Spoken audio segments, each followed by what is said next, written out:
Corona के delta plus variant को लेकर आज की सबसे बड़ी खबर है। देश में डेल्टा प्लस वेरिएंट का खतरा बढ़ा है। देश में आधे अधूरे वैक्सीनेशन के बीच लोगों की आवाजाही बढ़ी है, जिस बात का जिक्र थोड़ी देर पहले हम कर रहे थे। और लोगों की आवाजाही बढ़ने से डेल्टा प्लस वेरिएंट का खतरा बढ़ा है। तो लगातार ये बात कही जा रही है कि भले ही अनलॉक किए जा रहे हैं शहर, लेकिन आपको, हमको, सबको सावधान रहने की बहुत ज्यादा जरूरत है ताकि हम कोरोना संक्रमण की चपेट में ना आ जाएं। क्योंकि अभी वैक्सीनेशन जो है, फुल्ली वैक्सीनेटेड जो लोग हैं उनका प्रतिशत काफी ज्यादा कम है। 3 से 4% लोग ऐसे हैं जिनको पूरी तरह से वैक्सीनेट किया गया है, यानी जिन्हें दोनों डोज वैक्सीन की लग चुकी है। ऐसे में आप बिल्कुल ये ना समझिए कि खतरा खत्म हो गया है। डेल्टा के बाद डेल्टा प्लस का देखिए खतरा आ गया। डेल्टा वेरिएंट का ही अगला वर्जन है ये डेल्टा प्लस। इसे और खतरनाक माना जा रहा है।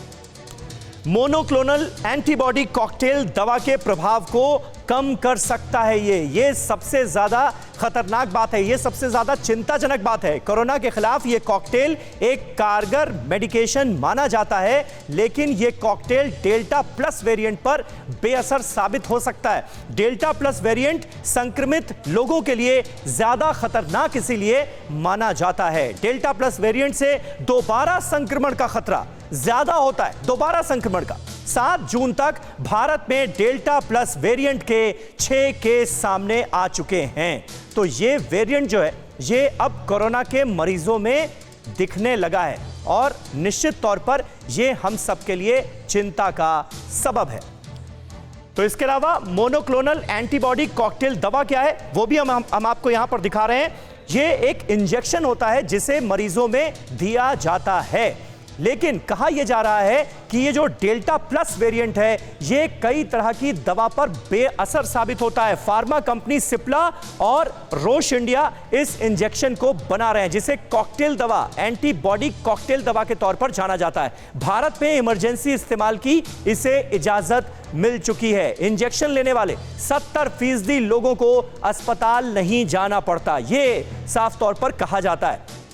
और जो सबसे ज्यादा चिंताजनक बात होती है कि ऐसे पेशेंट्स में मृत्यु दर क्या होगी, तो मृत्यु दर को भी 80% कम करता है ये इंजेक्शन। और इसीलिए ये कहा जा रहा है कि डेल्टा प्लस वेरिएंट जो है ये ज्यादा खतरनाक है। डॉक्टर आचार्य, एक बार फिर मैं आपके पास आऊंगा।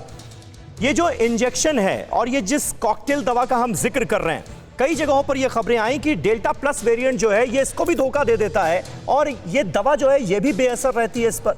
ये कितनी बड़ी चिंता की बात है? बहुत चिंता की डेफिनेटली बात है समीर जी। देखिए, जो शरीर में जो एंटीबॉडीज होती हैं वो आइडेंटिफाई करती हैं वायरस को उसके प्रोटीन स्पाइक के जरिए। और जब वायरस में प्रोटीन स्पाइक का स्ट्रक्चर चेंज हो जाएगा, यानी उसके अंदर म्यूटेशन हो गया, तो वो एस्केप मार सकता है उन एंटीबॉडीज के ऊपर।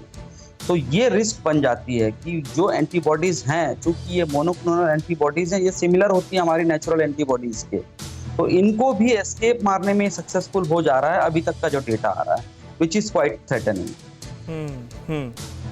डॉक्टर सिंह, इसलिए करना क्या होगा? क्योंकि देखिए, तीसरी लहर का खतरा तो है।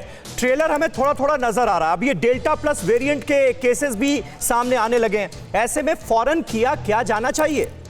और ये बात क्या बिल्कुल तय मानी जाए अब की तीसरी लहर आएगी ही आएगी? जैसा कि मैंने आपको कहा कि जो डेल्टा प्लस वेरिएंट आया है, अभी वो वायरस ऑफ इंटरेस्ट है, वायरस ऑफ कंसर्न नहीं है। इसका मतलब ये कि क्या वो इन्फेक्शियस ज़्यादा होगा, क्या उससे ज़्यादा सीवियरिटी होगी, क्या वो तीसरी लहर को लाने में जिम्मेदार होगा, अभी हम इन सब चीज़ों के बारे में उतना श्योर नहीं है। लेकिन ये बात पक्की है कि जो पहले डोज कोविशील्ड या जो वैक्सीन की पहली डोज थी, जो 4 वैक्सीन थी, जो mRNA या फिर हमारे यहाँ कोविशील्ड वैक्सीन थी, उसके जो एक डोज के बाद जो अल्फा वेरिएंट था, मतलब जो पहला वेरिएंट था, वो 50% प्रोटेक्टिवनेस आ जाती थी सिर्फ एक डोज के बाद। लेकिन डेल्टा वेरिएंट में सिर्फ 33% आती है। तो मतलब अगर पहली वैक्सीन आपको लग गई है तो 8 हफ्ते बाद सिर्फ 33% लोग इस डेल्टा वेरिएंट से बच पाने में सक्षम होंगे, बाकी बचे हुए 77% लोग सक्षम नहीं होंगे। डेल्टा प्लस वेरिएंट के बारे में भी हमें उतना नहीं पता, लेकिन जो अंदाजा लगाया जा रहा है कि शायद अगर हम दोनों डोज वैक्सीन की ले लें तो करीब करीब 60% के आसपास प्रोटेक्टिवनेस आएगी। तो यहाँ पे जो आपने समीर जी बात कही बहुत अच्छी, कि वैक्सीन लग जा, अभी तो वैक्सीन लगी नहीं है, तो ये जो अनलॉक प्रक्रिया हो रही है उसमें 2 गज की दूरी, मास्क है जरूरी, वो चीज फॉलो करनी है।